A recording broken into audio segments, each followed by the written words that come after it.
Hey guys अस्सलामुअलैकुम। कैसे हैं आप सब लोग। तो उम्मीद करती हूँ आप लोग होंगे बिल्कुल ठीक ठाक। अल्हम्दुलिल्लाह अल्लाह की फजल करम से और आप सबकी दुआओं से मैं भी बिल्कुल ठीक हूँ। Welcome back to my channel अपना आशियाना। तो गाइस अभी हो रहा है सुबह सुबह का टाइम और नमाज से फ़ारिग हो चुकी हूँ और माशाल्लाह से यासीन शरीफ भी पढ़ ली है। सारी चीज़ें पढ़ने के बाद अब बारी थी कुरान शरीफ थोड़ा सा पढ़ने की, तो मैं बस वही कुरान शरीफ पढ़ रही हूँ। और यकीन जानिए ज़िंदगी का सबसे बड़ा खूबसूरत जिसे कहते हैं ना, और बड़ा ही सुकून वाला लम्हा होता है जिस वक्त आप कुरान शरीफ पढ़ रहे होते हैं। अच्छा, कुछ कुछ लोगों की ना अपनी अपनी चॉइस होती है। मैं जब कुरान पढ़ती हूँ, मेरा बेस्ट मतलब फेवरेट है कुरान पढ़ना। मुझे बहुत पसंद है कुरान पढ़ना। सब लोगों का अपना होता है। किसी का मतलब नमाज में ज़्यादा शौक़ होता है कि नमाज़ पढ़ना। नमाज तो देखो फ़र्ज़ है ही, वो फ़र्ज़ हम नमाज़ पढ़ते ही हैं। लेकिन कुछ कुछ नमाज़ों में पता नहीं क्यों मैं ऐसा अकीदा रखती हूँ, कुछ कुछ नमाज़ें आपके दिल को बड़ी सुकून देती हैं। जैसे कि एक फ़जर की नमाज़ और एक इशा की नमाज़ पढ़ने में ना इतना कोई मुझे मज़ा आता है ना। मेरी कोशिश यही रहती है कि मैं अपनी फ़जर और इशा की नमाज़ जो है ना वो मुझे बेहतरीन सी लगती है। और उसमें मुझे ये होता है कि गर्मियों में मैं हमेशा एसी चला के अपनी नमाज़ पढ़ती हूँ और अल्लाह ताला का शुक्र अदा करती हूँ। अल्लाह ढेरों शुक्र अदा करती हूँ कि अल्लाह ताला तो शुक्र है कि अल्लाह ने एसी वाला कमरा दे दिया है जिसके अंदर हम सुकून से बैठ के अपनी अल्लाह पाक से सारी अपनी जो बातें होती हैं ना, कुछ शिकायतें भी होती हैं, वो सब मैं करती हूँ। तो वो मैं इशा की नमाज़ में करती हूँ अपने रब के सामने। अच्छा जी, तो यहाँ पर तो हो गई है मेरी बात ख़त्म और मैंने बनाए थे रात को कुछ छोले भटूरे। तो बस यहाँ पर मैं इस तरीके से भटूरे अभी जो है ना वो मैंने आटा उठा के रख दिया था रात को ही, क्योंकि बच्चों ने बोल दिया था कि मम्मा हमें टिफ़िन में भी छोले भटूरे पैक कर देना। तो कोई इस कदर के टेस्टी वाले छोले भटूरे बने थे, मैं अपने मुँह से अपनी तारीफ़ क्या ही करूँ। लेकिन करनी पड़ती है क्योंकि वॉइस ओवर मैं ही करूँगी ना यार, कोई और तो आके कर नहीं लेगा मेरे चैनल पे वॉइस ओवर। तो यहाँ पर आप देख सकते हैं कैसे फूले-फूले से भटूरे तैयार हो रहे हैं। अच्छा, फूले-फूले भटूरे कैसे तैयार हो रहे हैं अगर आपको वो जानना है तो वीडियो स्किप बिल्कुल भी मत करिएगा। मैंने पूरी तफ़सील के साथ बताया है कि भटूरों का आटा कैसे लगाएँ ताकि आपके जो भटूरे हैं वो फूले-फूले बने। तो वो इसी वीडियो में बता दूँगी मैं आपको। तो जी, कुरान शरीफ पढ़ने के बाद अब मैं आ गई थी छोले तो बने हुए थे, भटूरे बनाने के लिए। गरमा-गरम भटूरे मैंने पैक कर दिए हैं। मैं तो 2-2 ही पैक कर रही थी, तो पीछे से आवाज़ आती है बच्चों की कि मम्मा 3-3 पैक करना, हमारे फ्रेंड्स को भी खाने होते हैं। तो बस मैंने इन लोगों के लिए 3-3 माशाल्लाह साइज़ में आप देख सकते हैं काफ़ी बड़े-बड़े भटूरे बना के पैक करे हैं। और छोले रात के ही थे तो मैंने अच्छे तरीके से गर्म कर लिए थे। तो बस मैं बच्चों का टिफ़िन जो है ना वो पैक कर रही थी। इनका लंच पैक करने के बाद इनको वैन में ड्रॉप करने के बाद वैन वाला भैया जब चला जाता है, क्योंकि जब तक सारे बच्चे नहीं आते ना मैं नहीं वहाँ से जाती हूँ। मैं जब से मेरे बच्चे 2 साल हो गए स्कूल में पढ़ते हुए अल्हम्दुलिल्लाह माशाल्लाह से मैं वहीं खड़ी रहती हूँ जब तक वैन वाले भैया चले नहीं जाते। और मैंने कभी छुट्टी नहीं मारी होगी इन दिनों कि जी बच्चे को मैंने घर से ही भेज दिया हो कि चलो जी आप जाएं और अपनी वैन में बैठ के स्कूल चले जाना। नहीं जी, मैंने हमेशा उनको साथ छोड़ा है, वहीं खड़ी रहती हूँ जब तक ये वैन वाला चला नहीं जाता। क्यों? वो इसलिए क्योंकि मुझे बड़ा अच्छा लगता है, बड़ा ना कोई दिल को सुकून सा मिलता है जब मैं अपने बच्चों को स्कूल जाते हुए देखती हूँ। फिर मैं अपने रब का शुक्र अदा करती हूँ। अल्लाह तेरा शुक्र है तूने औलाद दी है, अल्लाह तेरा शुक्र है औलाद को हम अच्छी तालीम दे रहे हैं। बस मैं अपने रब का हर एक जिसे कहते हैं ना मोड़ पे शुक्र अदा करती रहती हूँ कि हम इस लायक भी नहीं थे कि हमें इतनी अच्छी ज़िंदगी मिले। अल्हम्दुलिल्लाह देखो जी, ज़िंदगी सबकी परफेक्ट नहीं होती है, मेरी भी परफेक्ट नहीं है, लेकिन मुझे जो मिला है मैंने सब्र और शुक्र के साथ लिया है। मैं अपनी बहनों को भी यही कहूँगी सब्र और शुक्र रखें, अल्लाह ताला सुनता है और अल्हम्दुलिल्लाह आपको अच्छी ज़िंदगी अता करता है। मैंने ना एक पोस्ट पढ़ा था कि आप को कभी दिल घबराए ना, कभी अफ़सोस सा हो, ज़िंदगी से उदास होने लगो, तो हमेशा अपने से ना नीचे वाले को ज़रूर देखना कि आपके पास जो चीज़ें हैं आपको उसकी कदर नहीं होती। जब आप अपने नीचे वाले को देखते हो ना तब आपको कदर होती है कि अच्छा यार, जिन चीज़ों को हम टेक इट फॉर ग्रांटेड लेते हैं, हमसे ज़्यादा ऐसे लोग हैं जो इनके चीज़ के लिए वो चीज़ उनके लिए लग्जरी हो जाती है। हालाँकि बहुत सारे लोगों को मेरी लाइफ़ कोई लग्जरी नहीं है और मैं खुद भी नहीं मानती कि मेरी लाइफ़ कोई लग्जरी, लेकिन हाँ अल्हम्दुलिल्लाह अल्लाह ने हमें इंसान के रूप में पैदा करा है, मतलब बनाया है, अल्लाह की मखलूक है, अल्लाह ने हमें इंसान बनाया ना, उसका रब का शुक्र है। रहने के लिए छत दी है, सर ढकने के लिए बहुत अच्छा तन पे कपड़े हैं अल्हम्दुलिल्लाह, बच्चे अच्छे स्कूल में पढ़ रहे हैं। और फिर बस शुक्र है अल्लाह ताला का, ढेरों ढेरों शुक्र है मेरे मौला का। बस अल्लाह पाक सब पे अपना रहम और करम करना। अल्लाह पाक मेरी औलाद को अच्छा बनाना, हम सब की औलादों को अच्छा और नेक बनाना, हमें भी नेकियां दे, बस और क्या चाहिए। बस तो यहाँ पर मैं फटाफट से हस्बैंड के लिए दलिया बना रही थी, क्योंकि दलिया मैं बना के उसको ओके करके रख दूँगी। और जैसे कि आप सब लोग जानते हैं, दिन में अंधेरा करना मेरी बहुत अच्छी खूबी है। ये टैलेंट बस मुझ में ही है। और किन किन औरतों में मुझे ज़रूर बता देना, क्योंकि बच्चे 6:30 बजे चले जाते हैं। 7 बजे तक मैंने कुरान शरीफ पढ़ना होता है, उसके बाद 7 साढ़े 7 तक ही पढ़ती हूँ मैं, कुरान शरीफ ज़्यादा नहीं पढ़ती। उसके बाद फिर मुझे सोना भी होता है। उसके बाद मैं डायरेक्ट उठती हूँ 10 बजे या 9:30 बजे, क्योंकि भाई स्कूल के लिए हम सुबह 5:30 बजे उठते हैं भाई। तो जी welcome back to my channel, welcome back to my vlog. तो अब हो चुका है, सुबह के बज रहे हैं 11 और सुबह से मैंने व्लॉग स्टार्ट कर दिया है माशाल्लाह से। और एक व्लॉग की कीमत आप क्या जानो चुन्नी बाबू, मतलब इस व्लॉग का कितने लोगों का इंतज़ार रहता है। तो मैं बस उन लोगों के लिए ही व्लॉग बनाती हूँ जिन्हें मेरे व्लॉग्स का बहुत ज़्यादा इंतज़ार रहता है। तो हस्बैंड जा चुके हैं ऑफिस और बच्चे जा चुके हैं स्कूल। बच्चों को जैसे कि आप लोगों को पता ही है कि मैंने आज उनको छोले भटूरे पैक करके दिए हैं।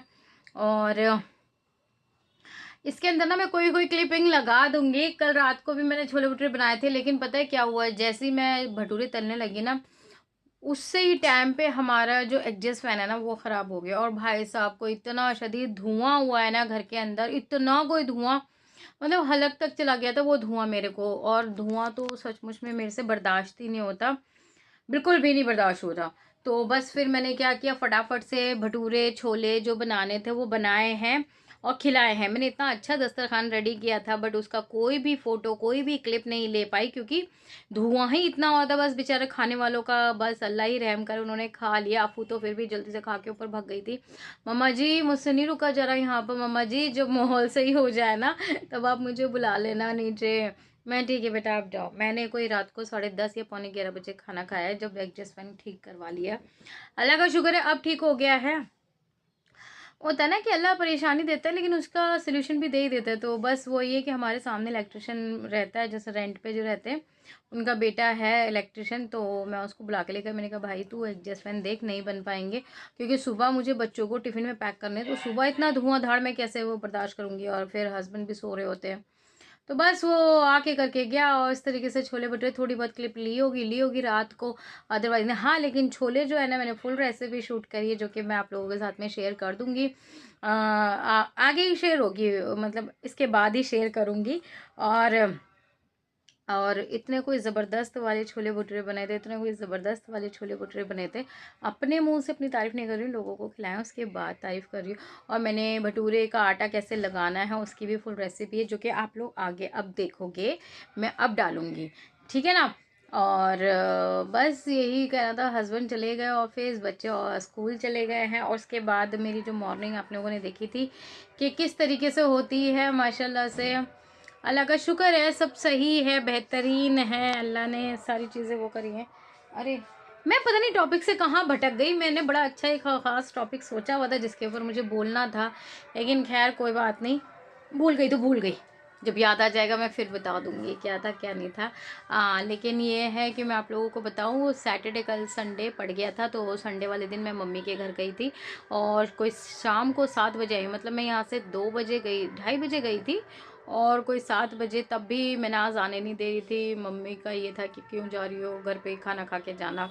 मैं नहीं भाई नहीं भाई, हमने छोले भटूरे बना रखे, बल्कि मैं आपको भेजूंगी। तो बस फिर मैंने पापा के लिए छोले भटूरे भेज दिए। मतलब ऐसा होता है कि अगर मैं कुछ भी चीज़ बना रही हूँ, अच्छी बुरी चीज़ बना रही हूँ, अभी तक ऐसा कभी नहीं हुआ कि मैंने अकेले ही खाया हो। अल्हम्दुलिल्लाह मिल बांट के खाने में जो मज़ा आता है ना, वो अकेले में बिल्कुल भी नहीं आता। और मैं एक फैमिली वाली लड़की हूँ, बेटी हूँ। तो मुझे बड़ा ही मज़ा आता है कि भाई सबके साथ शेयर करो। और उसके बाद मैं चीज़ें बहुत सारी नहीं बनाती, बहुत कम क्वांटिटी में बनाती हूँ, लेकिन अल्हम्दुलिल्लाह वो सबको पूरी हो जाती है। जहाँ मुझे देनी होती है वहाँ मैं दे भी देती हूँ। और उसके बाद अल्लाह का शुक्र है पूरी हो जाती है। वो कहते हैं ना नीयत से बरकत होती है, अल्हम्दुलिल्लाह मेरी नीयत बड़ी साफ़ है, तो बरकत तो होनी बनती है। हाँ अब याद आ गया। तो गाइज़ मेरे को इतना नहीं पता था, क्योंकि मैं न्यूज़ वगैरह नहीं देखती, लेकिन अभी जो इंस्टाग्राम और थोड़ा यूट्यूब पे पता चल रहा है कि जो बाढ़ आई हुई है, उस सिलसिले में मुझे बड़ा ही दुख हुआ। मतलब मैं जब वो देख रही, कल मैंने रजब भट्ट का व्लॉग देखा था, तो उसके अंदर जो वो पानी वाला उन्होंने ड्रोन से दिखाया ना, इतना मतलब पाकिस्तान में भी यही वही पंजाब के आसपास वाले एरिया ही है, पंजाब में, हमारे पंजाब में इतनी ज़्यादा बाढ़ आई हुई है। और तो बस दिल दुखता है कि या अल्लाह बस तू रहम फरमा दे, मेरे मौला मेरे मालिक रहम कर। इस तरह की जो परेशानियाँ आती हैं, जो लोग घर से बेघर होते हैं, अल्लाह बस किसी को ऐसा दिन मत दिखाना मेरे पाक परवरदिगार, तू सबके मसले हल कर, सबकी परेशानियां दूर कर, उसके बाद तू हमारी परेशानी दूर कर। लेकिन फ़िलहाल जो पंजाब का हाल हुआ है ना, बहुत ही दिल दुख रहा था वो चीज़ें देख के। फिर होता है ना, जैसे फिर उसके बाद मैंने चीज़ें देखी हैं, उससे पहले मुझे इतना नहीं पता था, देखो झूठ नहीं बोलूँगी, जो था जो है सो है, मुझे इतना नहीं मालूम कि कब से वो लोग परेशान हो रहे हैं।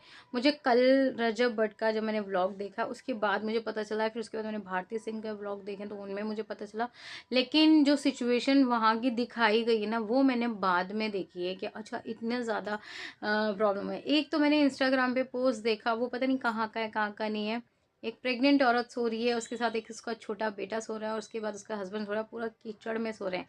तो वो पता नहीं सही है गलत है मुझे नहीं पता, लेकिन अगर लोग इस तरीके से हो रहे हैं तो अल्लाह बस तू रहम ही करना, अल्लाह तू सबको हिफाजत में रख, सबके पास खाना पानी पहुँचे, दवाइयाँ पहुँचे।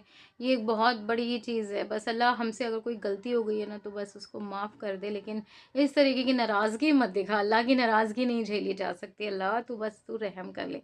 इंशाल्लाह इंशाल्लाह हम सब दुआ करेंगे, अल्लाह पाक सबके बेहतर हालात करेगा। तो उसके बस यही कह सकते हैं। अभी फ़िलहाल के मैं जा रही थी घर की साफ़ सफाई करने के लिए, उसके बाद मैं बनाऊंगी लंच। अभी लंच में मेरे को समझ में नहीं आ रहा कि मैं क्या बनाऊं। देखते हैं क्या बनाते हैं क्या नहीं बनाते हैं। एक मन कर रहा है तिहारी बना लूँ, एक मन कर रहा है कि चने की दाल की वो जो खिचड़ी होती है ना वो बना लूँ। तो अभी डिसाइड नहीं हुआ है, जल्दी डिसाइड करके बताएंगे। और मेरी थ्रेडिंग कितनी बढ़ रही है ना, आज इंशाल्लाह पार्लर जाऊंगी और थ्रेडिंग करा कर आऊँगी। बोल काफ़ी टाइम से रखा है लेकिन हो ही नहीं पा रहा है, लेकिन इंशाल्लाह इंशाल्लाह आज जाके करा के दो। चलो जी, फिर मिलते हैं आपसे ना, ज़रा काम वाम कर लूँ, उसके बाद मैं आप लोगों के साथ में मिलूंगी। ठीक है, तब तक के लिए थोड़ी सी देर के लिए मुझे इजाज़त दीजिए, है ना। चल चलिए जी, आ जाते हैं रेसिपी की तरफ में। तो यहाँ पर मैं आपको दिखा रही थी, छोले भिगो दिए थे, और यहाँ पर मैंने मैदा ले लिया है। मैदा कोई मेरा होगा आधा किलो से थोड़ा सा ज़्यादा। और यहाँ पर मैंने ली है 1 कप रवा यानी कि सूजी, बस इतनी ही काफ़ी है। और 3 पाव मैदा थी मेरी, हाँ 3 पाव मैदा थी, 1 कप सूजी है। इसके अंदर मैंने 1.5 चम्मच नमक डाला है, और उसके बाद मैं इसके अंदर जो है ना, मैंने हाँ नमक ही डाला है, 2 चम्मच मैंने नमक डाल दिया है इसके अंदर। उसके बाद में इसके अंदर जो है ना वो बेकिंग सोडा, खाने वाला जो सोडा होता है ना, मैंने वो यूज़ करा है। उसके बाद में इसके अंदर 10 वाला जो दही का पैकेट आता है ना, वो ऐड कर दूँगी। और उसके बाद में इसके अंदर 1 चम्मच चीनी ऐड कर दूँगी, दैट्स इट। और जैसे हाँ, मैंने इसके अंदर 1 चम्मच देसी घी भी ऐड करा था। आप कोई भी कुकिंग ऑयल ले सकते हो, मेरे पास सरसों का तेल था, वो मैं डालना नहीं चाह रही, तो मैंने देसी घी ऐड कर दिया था। और मैंने इसके अंदर जो दूसरा ऐड किया था ना, 1 चम्मच चीनी भी ऐड करी थी। तो बस इन सब चीज़ों को अच्छे से मिक्स कर देंगे, और थोड़े से गुनगुने पानी से इसको जो है ना आटा लगा के तैयार कर लेंगे। एक अच्छा सा डो बना लेना है आपने। तो पहले तो सारी चीज़ों को अच्छे तरीके से मिक्स करिएगा, मिक्स करके, और गर्म पानी से इसका आटा गूंद लीजिएगा। और इसके बाद इसको कम से कम 4 या 5 घंटे का रेस्ट दे दीजिएगा। तो अल्हम्दुलिल्लाह से माशाल्लाह से फिर आपके वैसे वाले भटूरे बन के तैयार होंगे, जैसा कि अभी आपने मेरे व्लॉग के शुरुआत में ही देख लिए थे। तो यहाँ पर आप देख सकते हो आटा कितना सॉफ्ट है, और मैंने लगा के रख दिया है। और अब इसको ढक के अच्छे तरीके से उसके ऊपर भी मैं ऑयल लगा के रख दूँगी। और फिर मैंने शाम को 7-8 बजे भटूरे बनाए थे, और मैंने 12 बजे मैदा लगा के रख दिया था। तो काफ़ी अच्छा 7-8 घंटों का गैप हो गया था। तो यहाँ पर भटूरे जो है ना, वो आप देख सकते हैं इतने बढ़िया से बन के तैयार। और छोले का तो खैर क्या ही कहना, छोले की भी फुल रेसिपी अगर चाहिए तो मुझे कमेंट ज़रूर कर देना, वो भी आप लोगों को मिल जाएगी। मैंने शूट करी है, परेशान ना हो जी, परेशान बिल्कुल भी ना हो। मैंने सारी रेसिपी शूट करी थी, वो सब मैं आप लोगों के लिए लेकर आई हूँ। अगले व्लॉग में मिलेंगे और रेसिपी अलग से डाल दूँगी। तो कैसा लग रहा है व्लॉग ज़रूर बता दीजिएगा। मैं आप लोगों से अगले नेक्स्ट वाले व्लॉग में मिलूँगी। तब तक के लिए टाटा बाय बाय, अल्लाह हाफिज़। बहुत ढेर सारा प्यार, और बस अपना बहुत सारा ध्यान रखिएगा। अल्लाह हाफिज़ एक बार फिर से।